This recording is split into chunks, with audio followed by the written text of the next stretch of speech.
Hi, welcome to our channel. ఈరోజు భుజాలు జారకుండా blouse ఏ విధంగా కట్ చేసుకోవాలో ఈ వీడియోలో చూపిస్తాను. కొత్త వారైనా సరే బ్లౌజ్ని ఈజీగా కట్ చేసుకోవచ్చు.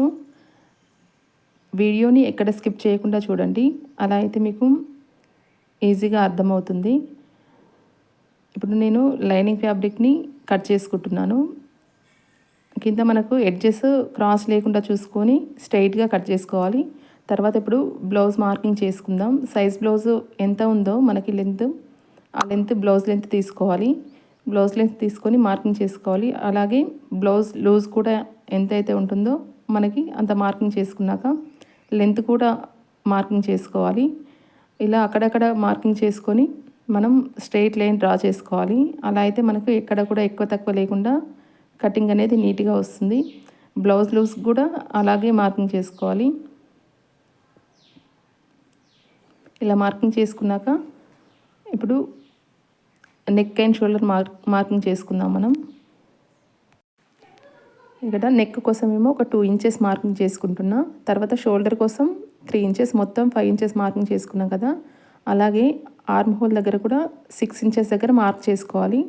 మార్క్ చేసుకొని ఇక్కడ స్ట్రైట్గా లైన్ డ్రా చేసుకోవాలి. ఇక్కడ లాస్ట్లో కూడా 6 ఇంచెస్ దగ్గర మార్క్ చేసుకొని ఈ రెండింటిని కలుపుకుంటూ ఒక స్ట్రైట్ లైన్ గీసుకోవాలి. తర్వాత ఇక్కడ మధ్యలో 1.5 ఇంచెస్ మార్క్ చేసుకుంటున్నా. అలా మార్క్ చేసుకొని ఇక్కడ ఆర్మ్ హోల్ని డ్రా చేసుకోవాలి. ఇలా డ్రా చేసుకున్న తర్వాత ఇప్పుడు నెక్ డీపు 10 ఇంచెస్ మార్క్ చేసుకుంటున్నా. మీకు సైజ్ బ్లౌజ్ ఎంత ఉందో డీపు అది మార్కింగ్ చేసుకొని చేసుకోవచ్చు. ఇక్కడ నాకు సైజ్ బ్లౌజ్ కూడా అంతే వచ్చింది. 10 ఇంచెస్ దగ్గర నేను మార్క్ చేసుకొని కింద 2.5 ఇంచెస్కి నేను ఇక్కడ 2.5 ఇంచెస్ మార్క్ చేసుకుంటే నెక్ డీప్ అనేది నీట్గా వస్తుంది, రౌండ్ నీట్గా వస్తుంది. డీప్ కావాలనుకుంటే 2.5 పెట్టుకోండి. నార్మల్గా అయితే 2 ఇంచెస్ పెట్టుకుంటే సరిపోతుంది. తర్వాత ఇక్కడ షోల్డర్ జారకుండా ఇప్పుడు కటింగ్లో ఎలా చేసుకోవాలంటే ఇక్కడ నెక్ పై భాగంలో ఒక 1/4 ఇంచ్ అంతా లోపలికి మార్క్ చేసుకోవాలి. అలా అయితే మనకి షోల్డర్ అనేది జారిపోకుండా ఉంటుంది, స్టిఫ్గా ఉంటుంది. మార్కింగ్ చేసుకునే విధంగా ఇప్పుడు బ్యాక్ పార్ట్ కట్ చేసుకుందాం.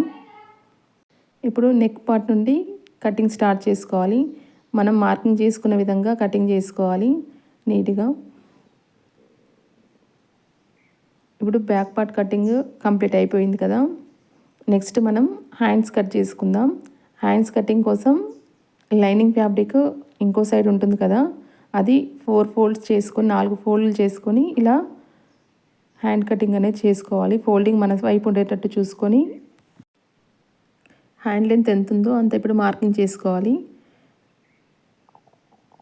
అలాగే ఇట్ సైడ్ కూడా అలాగే హ్యాండ్ లెంత్ మార్కింగ్ చేసుకొని అక్కడ నుండి ఒక 3 ఇంచెస్ మైనస్ చేసుకొని హ్యాండ్ మార్క్ చేసుకోవాలి. ఇప్పుడు 1.5 ఇంచ్ దగ్గర మార్క్ చేసుకొని అక్కడ నుండి హ్యాండ్ కర్వ్ తీసుకోవాలి. ఇప్పుడు హ్యాండ్ లూజ్ మార్క్ చేసుకుంటున్నాం. హ్యాండ్ లూజ్ మార్క్ చేసుకున్నాక హ్యాండ్ లెంత్ ఉంది కదా, అక్కడ నుండి మనకి ఆర్మ్ హోల్ అయితే ఎంత ఉంటుందో అంత మార్కింగ్ చేసుకోవాలి. అలా మార్కింగ్ చేసుకున్నాక ఇప్పుడు ఇక్కడ పైనుండి కింది వరకు మార్కింగ్ చేసుకోవాలి. ఒక 2 ఇంచెస్ ఖర్చులలోకి వదులుకొని కుట్లలోకి వదులుకొని మార్కింగ్ చేసుకొని ఇక్కడ హ్యాండ్ కర్వ్ తీసుకోవాలి. ఇంకా 1.5 ఇంచెస్ దగ్గర మార్క్ చేసుకున్నా కదా, అక్కడ స్ట్రైట్గా ఉండి అక్కడ నుండి కర్వ్ అనేది డ్రా చేసుకొని కట్ చేసుకోవాలి. అలా అయితే మనకి హ్యాండ్ దగ్గర ముడతలు రాకుండా నీట్గా వస్తుంది. ఇప్పుడు ఇక్కడ జాయింట్ కూడా కట్ చేసుకోవాలి. హ్యాండ్ కటింగ్ కంప్లీట్ అయిపోయింది. నెక్స్ట్ ఫ్రంట్ పార్ట్ కట్ చేసుకుందాం. ఇక్కడ ఫ్రంట్ పార్ట్ కట్ చేసుకోవడానికి ఓపెన్స్ అనేవి ఇటు సైడ్ ఉంచుకొని ఇప్పుడు కటింగ్ చేసుకోవాలి. క్రాస్ కటింగ్ బ్లౌజ్ కాబట్టి ఇక్కడ ట్రయాంగిల్ షేప్ వచ్చేలా చూసుకొని కట్ చేసుకుంటే క్రాస్ కటింగ్ అనేది నీట్గా వస్తుంది, పర్ఫెక్ట్గా వస్తుంది మనకి కటింగ్. ఇప్పుడు ఒక 2 ఇంచెస్ పైకి మార్క్ చేసుకోవాలి. మార్క్ చేసుకొని ఫ్రంట్ పార్ట్ అనేది కట్ చేసుకోవాలి. ఇక్కడ నేను నెక్ లెంత్ కూడా మార్క్ చేసుకున్నా. నాకు 6 inches neck length size blouse ఎంత ఉందో అంత మనం మార్క్ చేసుకోవచ్చు. తక్కువ కావాలంటే తక్కువ 5 ఇంచెస్, 4 ఇంచెస్, 6 ఇంచెస్ అలా పెట్టుకోవచ్చు. ఇప్పుడు బ్యాక్ పార్ట్ ఎలా ఉందో అలా బ్లౌజ్ మొత్తం మార్కింగ్ చేసుకోవాలి. అలా మార్కింగ్ చేసుకున్నాక బ్యాక్ పార్ట్ని తీసేద్దాం. ఇప్పుడు తీసేసాక ఇప్పుడు చెస్ట్ లూజ్ బ్లౌజ్కి ఎంత ఉందో అంత మార్కింగ్ చేసుకుందాం. ఇక్కడ చెస్ట్ లూజ్ మార్క్ చేసుకోవడానికి సైజ్ బ్లౌజ్ తీసుకొని షోల్డర్ మధ్యలో పట్టుకొని అలా ఫిల్ట్ ఉంటుంది కదా, అక్కడ పట్టుకొని మార్కింగ్ చేసుకోవాలి. లాగకూడదు, అస్సలు లాగకుండా ఇక్కడ మామూలుగా పట్టుకొని మార్కింగ్ చేసుకోవాలి. లాగితే మనకి ఇక్కడ లూజ్ వస్తుంది. చెస్ట్ లూజ్ వస్తే మనకి ఆటోమేటిక్గా షోల్డర్ అనేది జారుతుంది. కాబట్టి షోల్డర్ జారకుండా ఉండాలంటే మనము చెస్ట్ లూజ్ మార్కింగ్ చేసుకునేటప్పుడు బ్లౌజ్ని అస్సలు టైట్గా లాగి పట్టుకొని మార్కింగ్ చేసుకోవద్దు. ఇలా మార్కింగ్ చేసుకున్నాక ఇప్పుడు లాస్ట్లో కూడా ఇక్కడ ఒక 1/2 ఇంచ్ పైకి మార్కింగ్ చేసుకుంటే చెస్ట్ దగ్గర ఫిట్టింగ్ కరెక్ట్గా ఉంటుంది. తర్వాత నెక్ దగ్గర కూడా ఒక 1/2 ఇంచ్ లోపలికి ఇలా మార్కింగ్ చేసుకుంటే రౌండ్ షేప్ అనేది మనకి డీప్గా రౌండ్గా నీట్గా వస్తుంది. అలా మార్కింగ్ చేసుకున్న తర్వాత ఇక్కడ ఆర్మ్ హోల్ దగ్గర కూడా లోతు తీసుకుంటున్నా. ఒక 1/2 ఇంచ్ లోపలికి మార్కింగ్ చేసుకొని లోతు తీసుకోవాలి.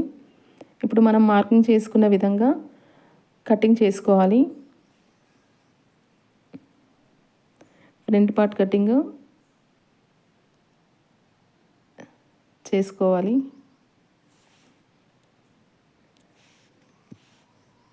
ఇప్పుడు ఫ్రంట్ పార్ట్ కటింగ్ కూడా కంప్లీట్ అయిపోయింది కదా. నెక్స్ట్ మనం బ్యాక్ బెల్ట్ అలాగే షేప్ బెల్ట్ కూడా కట్ చేసుకుందాం. ఇలా ఫ్రంట్ పార్ట్లో ఇక్కడ లోతు తీసుకున్నాం కదా, అక్కడ మార్కింగ్ చేసుకుంటున్నా. అక్కడ ఫిల్ట్ పెట్టుకోవడానికి మనకి ఈజీగా ఉంటుంది. ఇప్పుడు బ్యాక్ బెల్ట్ కట్ చేసుకుంటున్నా. ఇప్పుడు బ్యాక్ బెల్ట్ కట్ చేసుకుందాం.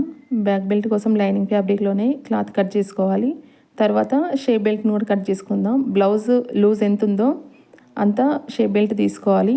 ముందు సైడ్ 3.5 ఇంచెస్, వెనుక సైడ్ 3 ఇంచెస్, మధ్యలో 2.5 ఇంచెస్ పెట్టుకొని షేప్ బెల్ట్ మార్కింగ్ చేసుకోవాలి. ఇలా మార్కింగ్ ఏ బ్లౌజ్కైనా ఇలా మార్కింగ్ చేసుకుంటే షేప్ బెల్ట్ కరెక్ట్గా ఫిట్టింగ్ వస్తుంది.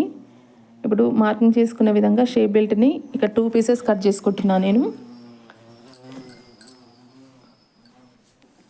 ఇంకొక 2 పీసెస్ కూడా కట్ చేసుకుంటున్నా. 4 పీసెస్ కట్ చేసుకుంటే షేప్ బెల్ట్ మనకి స్టిఫ్గా ఉంటుంది.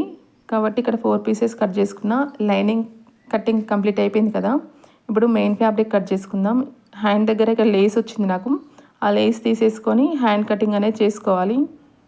ఇప్పుడు మెయిన్ క్లాత్ని 4 ఫోల్డ్లు చేసుకొని ఫోల్డింగ్స్ మన వైపు ఉండేలా చూసుకొని హ్యాండ్ కటింగ్ చేసుకోవాలి. ఇక్కడ ఫ్లవర్స్ ఉన్నాయి కదా, ఫ్లవర్స్ స్ట్రైట్గా ఉండేటట్టు చూసుకొని హ్యాండ్ పైకి వచ్చేలా చూసుకుంటూ కటింగ్ చేసుకోవాలి.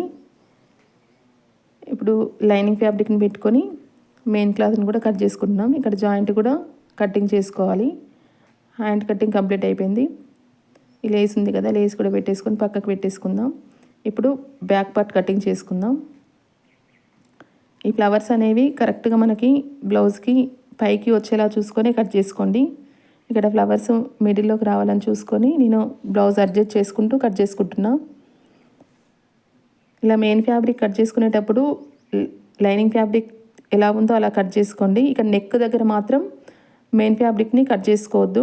నెక్ దగ్గర కట్ చేసుకోకుండా ఉంటే మనకి షోల్డర్ కూడా జారకుండా వస్తుంది లైనింగ్ క్లాత్ కుట్టుకునేటప్పుడు, మెయిన్ ఫ్యాబ్రిక్ కుట్టుకునేటప్పుడు. కాబట్టి నెక్ దగ్గర కట్ చేసుకోకుండా కట్ చేసుకోండి. ఇప్పుడు ఫ్రంట్ పార్ట్ కట్ చేసుకుందాం. క్లాత్ని అడ్జస్ట్ చేసుకుంటూ ఇక్కడ కటింగ్ చేసుకోవాలి.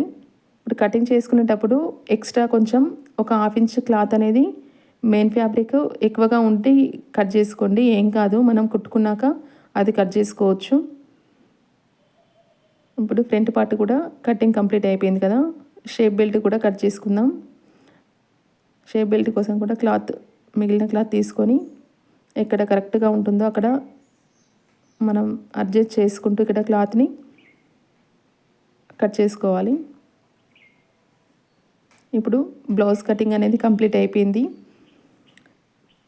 నెక్స్ట్ బ్లౌజ్ స్టిచ్చింగ్ ఏ విధంగా చేసుకోవాలో నెక్స్ట్ వీడియోలో చూపిస్తాను. భుజాలు జారకుండా ఎలా స్టిచ్ చేసుకోవాలో చెప్తాను. వీడియో నచ్చినట్టయితే లైక్ చేయండి, షేర్ చేయండి, అలాగే మన ఛానల్ని సబ్స్క్రైబ్ చేసుకోండి.